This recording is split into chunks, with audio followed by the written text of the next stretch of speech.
Earlier this week, Joe Biden was caught on camera cussing out a United Auto worker after being confronted about his Second Amendment record. He threatened to take the guy outside and mumbled something about nobody needing an AR-14. Take your AR-14s away. Leaving most of us to wonder what the hell he was talking about. Well, I think I kind of got it figured out. One AR-7, two AR-7s. I guess that's an AR-14. Well, for my cold, dead hands, Joe. My cold, dead hands. Mole on Labe, motherfucker.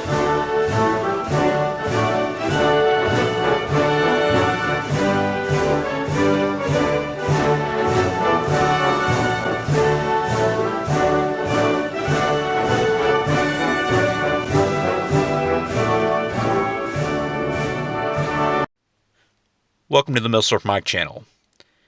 Back in October 2018, I made a Get Home Bag video in response to Military Arms channel, and one of the items I keep in the bag that's in my car is a Henry survival rifle. Back then I said I only had one in my car's pack as I keep a Beretta CX-4 Storm in the truck, but I've since purchased a second survival rifle for my truck's bag also. Thanks to the world getting logarithmically more stupid by the day this week, and Joe Biden recently giving me an opportunity for a low-hanging fruit joke in the last week for this video's intro, I figured this would be a good time to go over the history of the AR-7 and review my Henry survival rifle. During and after the Second World War, bombers traveled greater and greater distances over uninhabited terrain, and there was a desire for a light takedown rifle that could be used to hunt small game in case a plane went down. In the late 1940s, the Harrington and Richardson M265 sporting rifle was the basis for what became the M4. This was a bolt-action rifle chambered in .22 Hornet, fed by a 4-round detachable magazine. It had a telescoping wire stock when closed and created a 14-inch package that weighed 4 pounds. This was replaced by the M6 in the early 1950s, which was double barrel, one in .22 Hornet and one in 410 gauge shotgun. Pretty much it was an all-steel rifle that folded in half. When folded, it was 15 inches long and weighed 4.5 pounds. Still, the USAF desired an even lighter rifle that could float. It is here we run into a newly formed division of Fairchild Aircraft, Armalite Incorporated, and Eugene Stoner. Stoner designed a bolt-action rifle where the barrel and action could be stored in a hollowed-out stock made out of synthetic materials that George Sullivan experimented with. Armalite called this the pack-and-stock concept, and this rifle became the AR-5. This fired the .22 Hornet round from a 5-round detachable box magazine and weighed only 2.8 pounds. In 1956, the Air Force loved it and adopted it as the MA-1 with the intention of putting it in the B-70 Valkyrie bomber, although they never took delivery as they had tens of thousands of M4s and M6s on hand and the Valkyrie was canceled.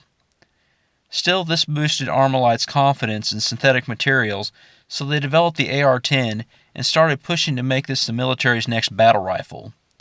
When the M14 was chosen instead in 1959, Armalite licensed the AR-10 and scaled down AR-15 to Colt.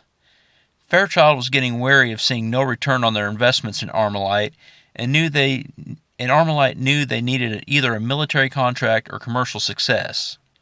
L. James Sullivan was asked to work on Stoner's AR-5 design. Sullivan creating a famous rifle based on a Stoner design should sound familiar to those who know their gun history. He kept the same basic steel-lined aluminum barrel while using Tom Tellefson's floating stock, and he replaced the .22 Hornet bolt action with a simple blowback .22 long rifle semi-auto action fed by an 8-round detachable magazine. Production was started in 1959, and this was Armalite's first firearm sold to civilians, the AR-7 Explorer.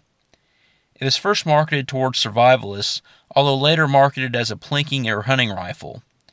Fairchild sold off its interest to Armalite in 1961, so Armalite was on its own, and the AR-7 is what helped keep it afloat. Sean Connery using the rifle in a James Bond movie helped to increase the popularity of the rifle. Still, by the 1970s, Armalite sought military contracts, dumping most of its civilian sales, and licensed the civilian AR-7s to Charter Arms. Armalite did sell a version of the AR-7 to the Israeli Air Force. While Charter Arms did try to stay true to the design, quality issues under Charter's tenure of 1973 to 1990 damaged the reputation of the AR-7. They did try to make an Explorer 2, which is a pistol based off the design that resembled a broom-handled Mauser, but this was not very popular. Survival Arms gained the rights in 1990, and quality troubles continued for the AR-7, although they did drop the pistol idea. Anthony Imperiato helped start the new Henry Repeating Arms in 1998, and since the patent of the AR-7 had expired, Henry reverse-engineered the AR-7, creating the U.S. survival rifle. While remaining true to the original design, Henry has made improvements, including wrapping the steel barrel in plastic and Teflon, giving the stock a matte finish, which gives it a better grip over the smooth finish of the previous models. In the hollowed-out portion, a Henry rifle can store the receiver with the magazine attached, giving it the ability to store 3 total magazines instead of 1 in the original AR-7, and overall much improved quality. The Henry does weigh a bit more due to the heavier receiver. What are my thoughts on the rifle? When you first put it together, it looks awkward as hell and feels like a toy with its ultra-light weight. Alright, this is your Henry survival rifle all packed up. Now to assemble it, it's very simple.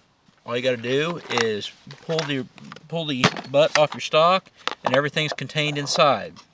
What you have your receiver, you have your barrel, and you have your 2 magazines. I'm only going to pull 1 out for now, and I'm going to replace the butt on the stock and set that aside for now. So basically, you have your barrel and your receiver. You got a notch right there on your receiver. So just put it together, you stick that notch in, and then all you got to do is twist it, and there's a little peg right there. Make sure that goes inside, and just screw the barrel onto your receiver.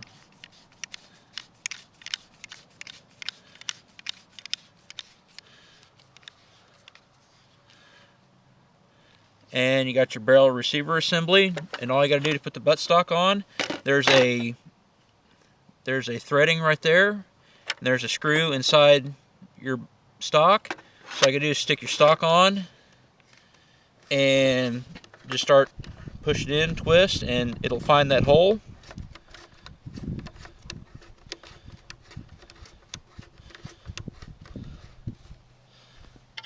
And you're ready. All you gotta do is pop your magazine in. Well, it might help if I popped it in correctly. Pop your magazine in, and you're ready. That pulls out, and there you go.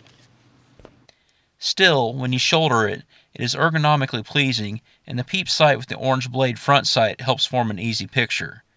I'm not a good group shooter, but when I bought my first one almost a decade ago, it was minted a beer can at 100 yards right out of the box. Reliability hasn't been an issue, and most malfunctions can be blamed on ammo. And on that note, with fairly strong springs in the action, it is recommended to use hot ammo as well as round nose ammo. The reason for the latter recommendation is that the feed ramp is part of the magazine, and flat nose bullets cause jams. I've yet to try this, so I can neither confirm or deny this. Overall, this is a fun little rifle, and when stored in its own stock, makes a nice, lightweight package that can easily store in a backpack where you can keep hundreds of rounds of lightweight ammo. To pack up your Henry survival rifle, you can either leave the magazine in or pull it out. And it's probably just good to pull it out, check, make sure you're clear. And what you do, you untwist that right there. Remove your stock.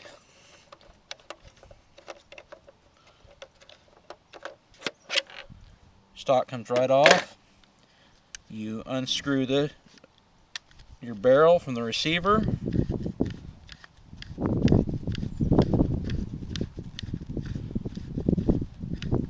Sorry about the wind noise. So you pull your barrel out of your receiver, and it's at this point it will not fire. period, if you have a loaded magazine in there. So just pull the butt off your stock. Sometimes this can go on a little tight, but you want it that way because supposedly this is supposed to be able to float. So anyway, see there, you just fit that down in that hole. Fit your receiver in there. You got 2 spaces for magazines. Make sure I insert them correctly. There we go. There's 1, 2. Now, if you go and buy an extra magazine, you could actually keep a magazine in the receiver and 2 magazines in there. And I'm going to probably get a couple more magazines, although I usually just keep a loaded magazine in the receiver and a loaded magazine in there when I kept it in my backpack in the car. So anyway, that's how you take apart a Henry survival rifle. And of course, put the butt pad back on correctly. And there you go. Henry's done the original Stoner design proud with their version of the rifle. Does it float?